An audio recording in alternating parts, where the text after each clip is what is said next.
Bonjour à tous, aujourd'hui j'ai envie de vous parler du deuxième roman de Caroline Dorca Fenech après Rosa Dolorosa. Voici qu'elle nous présente Tempêtes et brouillards, toujours paru chez les éditions de La Martinière. Rosa Dolorosa, j'ai déjà fait une petite vidéo dessus dont je vous mets le lien en description, racontait l'histoire d'une mère prête à tout pour innocenter son fils pourtant accusé du crime d'un petit garçon. Elle ira, vous verrez, jusqu'aux plus grandes folies et ceci n'est-il pas normal en tant que mère? Enfin bon, ce sont plein de questions sur lesquelles nous interrogeons lorsque nous lisons Rosa Dolorosa, Mater Dolorosa, oui, car ici la mater, la mère, est convoquée, mais dans Tempêtes et brouillards, c'est au tour du père d'être travaillé, étudié, convoqué. Tempêtes et brouillards raconte l'histoire de Karina. Karina a une trentaine d'années et son père lui annonce un beau jour qu'il va quitter la France pour aller vivre au Maroc, son pays. Il lui dit que, bien sûr, il reviendra de temps en temps pour des analyses médicales, guérir de son cancer et puis bien sûr la revoir, elle, sa petite fille chérie, sa princesse, sa fille préférée. Sa fille préférée car Karina a deux frères qui eux ont décidé de couper tout contact avec leur père. Karina est une jeune femme qui écrit, qui rature, qui doute, qui recommence, qui commence un roman, l'arrête, en recommence un autre. Elle est une écrivaine qui a besoin d'écrire, elle est dans l'urgence de l'écriture. Elle a un amoureux qui s'appelle Oran, qui est tendre et qui est une véritable oreille pour elle. Il l'écoute beaucoup, il lui est d'un énorme et d'un immense néologisme soutien. C'est d'ailleurs très beau à voir, à lire. Ce couple est très beau. Vite, très vite, nous découvrons que son père provoque chez elle beaucoup de crises, beaucoup d'angoisse. Et vite, nous allons apprendre qu'en vérité, le père n'est pas le seul maître, le seul parent convoqué en cette histoire, mais la mère également, une mère absente qui a fui le foyer familial, l'appartement familial lorsque Karina était toute petite. On apprend donc que c'est le père qui a éduqué ses trois enfants et aucun ne sortira véritablement indemne, voire sain, voire entièrement vivant de cette éducation.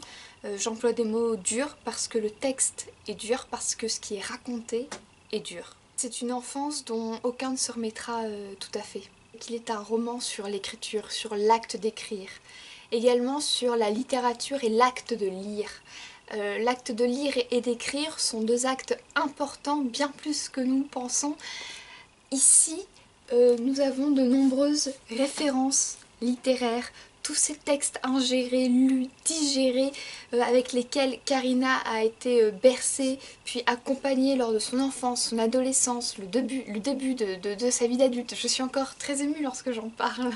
Finalement, elle nous fait comprendre, cette narratrice, que pour elle, écrire, la littérature, c'est son seul moyen d'existence, c'est son seul moyen de vivre. Et il y a une autre question en plus de tout cela, c'est celle du pardon, parce que vous verrez, ce père qui les abandonne, qui quitte la France pour le Maroc, va les déshériter. Et qu'est-ce qu'un père qui déshérite? Comment on s'en remet? Comment on pardonne une enfance volée? Est-ce qu'on le fait pour lui, pour nous, pour soi, pour ses frères? Je vous dis, il s'agit d'une multitude de questions qui sont insolvables, on ne peut pas y répondre. Et ici, Caroline Dorca Fenech tente cet exercice, mais c'est avant tout un exercice d'écriture, d'un procédé, et c'est... Écoutez, c'est magnifique. La narratrice est évidemment à fleur de peau, elle est riche de doutes, pauvre de confiance en elle, mais elle écrit, elle continue, elle se bat. Je trouve que Caroline Dorca Fenech, avec ce deuxième roman, nous confirme qu'elle est réellement une grande écrivaine. J'ai d'ores et déjà hâte du troisième, j'ai vu sur ses réseaux sociaux qu'elle commençait l'écriture et je me suis dit chouette, enfin j'ai encore envie de la lire. Tant j'aime son écriture, enfin c'est fou ce que je ressens en la lisant, elle me met dans des états pas possibles et je pense que vous également, elle vous mettra dans des états pas possibles.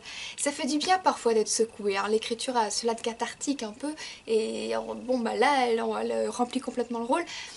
Évidemment, je ne peux, entre le titre, entre la figure, je ne peux ne pas parler du roi Lear, qui est d'ailleurs mentionné dans le livre. Le roi Lear, cette histoire de Shakespeare, ce roi qui ne sait rien des sentiments, alors il va tenter, mais c'est injuste, de compenser par le matériel.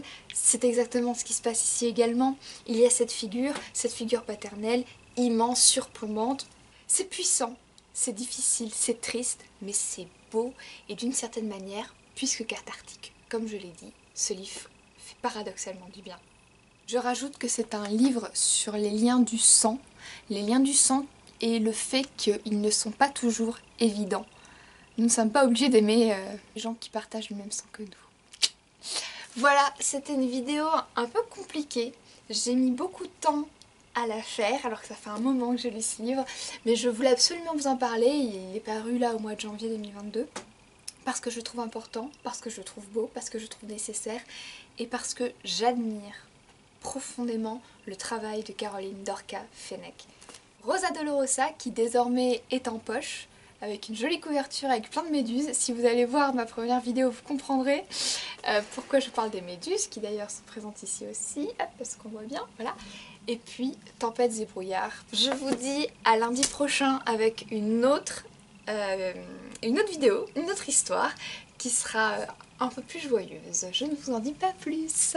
Merci de me regarder et n'hésitez pas à vous abonner à ma chaîne YouTube, ça me fait toujours super plaisir, et à m'envoyer des messages pour me dire si vous avez lu ce livre, si vous l'avez aimé. Oui, vous l'avez aimé, hein.